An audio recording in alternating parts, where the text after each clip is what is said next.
Baik, Assalamualaikum warahmatullahi wabarakatuh. Perkenalkan, nama saya Muhammad Iqbal dengan NIM 25101283100001. Baik, di sini saya akan menjelaskan pengertian fase awal 1942 sampai 1943. Proses masuknya Jepang ke Indonesia. Fase awal tahun 1942 merupakan masa ketika Jepang mulai masuk dan menguasai Indonesia pada masa Perang Dunia II.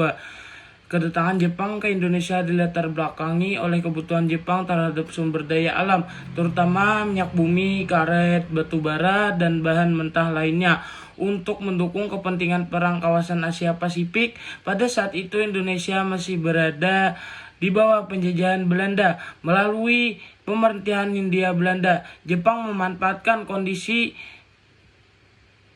Perang Dunia Kedua untuk menyerang wilayah Asia Tenggara, termasuk Indonesia, agar dapat memperluas kekuasaan dan membangun cita-cita kemakmuran bersama Asia Timur Raya. Baik, selanjutnya masuknya Jepang ke Indonesia dimulai setelah Jepang menyerang ke pangkalan militer Amerika Serikat di Pearl Harbor pada 7 Desember tahun 1941.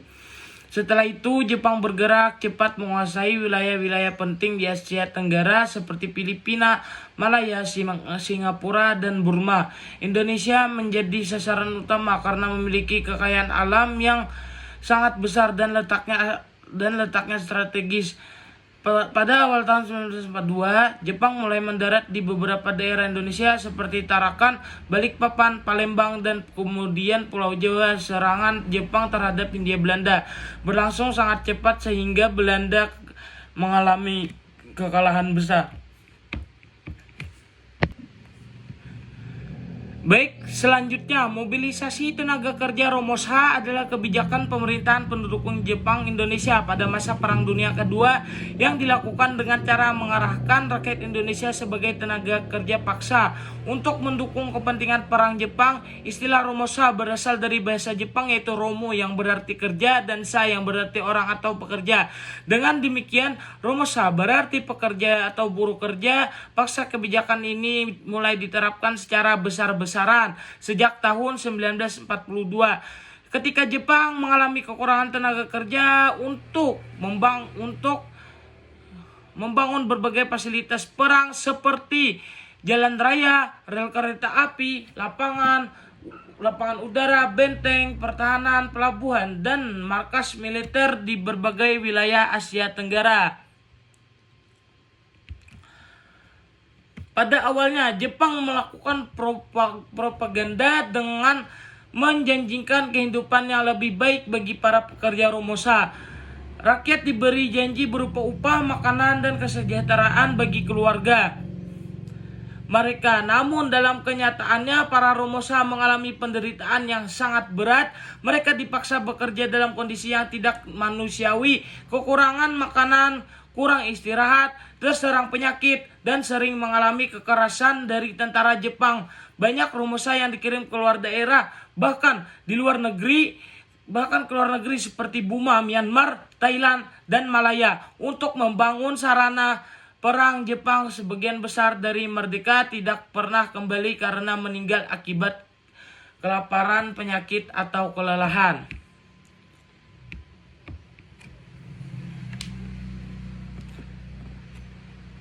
Baik, selanjutnya yaitu adalah eksploitasi sumber daya. Adalah kegiatan pemanfaatan sumber daya alam maupun sumber daya manusia secara besar-besaran untuk memperoleh keuntungan tertentu. Eksploitasi dapat dilakukan terhadap hasil tambang, hutan laut, tanah, energi, hingga tenaga kerja manusia dalam pelaksanaannya.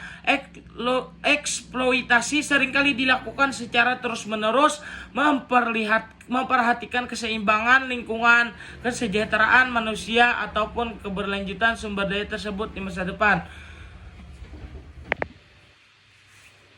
Baik, selanjutnya propaganda saudara tua adalah suatu bentuk propaganda yang dilakukan oleh pemerintah Jepang pada masa pada masa pendudukan di Indonesia pada tahun 1942 sampai 1945 untuk menarik simpati rakyat Indonesia.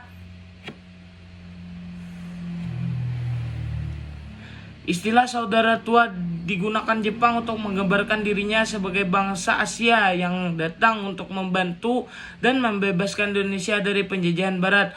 Khususnya Asia yang datang untuk membantu membebaskan Indonesia dari penjajahan Barat. Khususnya Belanda. Melalui propaganda ini, Jepang berusaha meyakinkan masyarakat bahwa kedatangan mereka bukan sebagai penjajah, melainkan sebagai pelindung dan pemimpin bangsa-bangsa Asia dalam mewujudkan cita-cita Asia untuk Asia.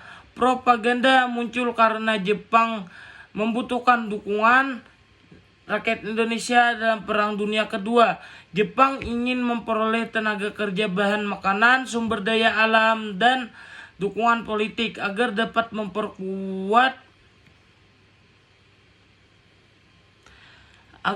memperkuat kekuatan militernya di kawasan Asia Pasifik. Oleh karena itu, Jepang menggunakan berbagai cara untuk mempengaruhi pikiran masyarakat Indonesia seperti pidato, siaran radio, surat kabar, poster, pendidikan, hingga pembentukan organisasi-organisasi masyarakat.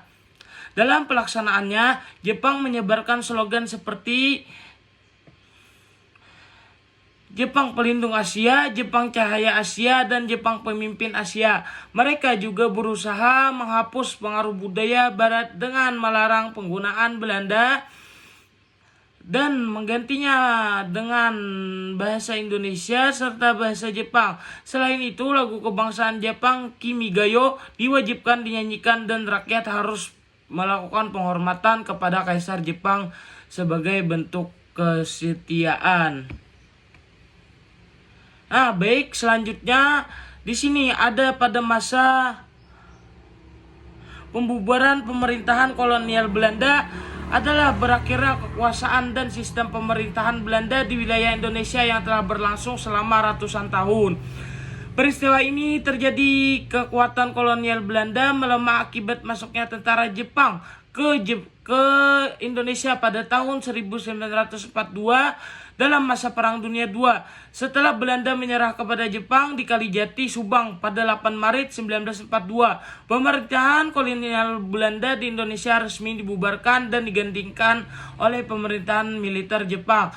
Baik, selanjutnya, sebelum dibubarkan, pemerintahan kolonial Belanda dikenal dengan nama Hindia Belanda. Pemerintahan ini mengatur berbagai bidang kehidupan masyarakat Indonesia seperti politik, ekonomi, dan hukum. Sistem kolonial tersebut banyak menguntungkan Belanda karena memanfaatkan sumber daya alam dan tenaga rakyat Indonesia untuk kepentingan penjajah. Rakyat Indonesia juga mengalami banyak penderitaan seperti kerja paksa, diskriminasi sosial, dan pembatasan hak politik. Pembubaran pemerintahan kolonial Belanda menjadi titik penting dalam sejarah Indonesia karena menandai berakhirnya kekuasaan Belanda untuk sementara waktu, meskipun Jepang kemudian menjadi penguasa baru. Runtuhnya pemerintahan Belanda membuka peluang bagi bangsa Indonesia untuk mempersatukan kemerdekaan. Pada masa Jepang, semangat nasionalisme masyarakat Indonesia mempersiapkan kemerdekaan. Pada masa Jepang, semangat nasionalisme masyarakat Indonesia semakin berkembang melalui berbagai organisasi dan pendidikan militer yang nantinya perjuangan kemerdekaan bangsa Indonesia. Baik, selanjutnya di sini ada mobilisasi tenaga kerja.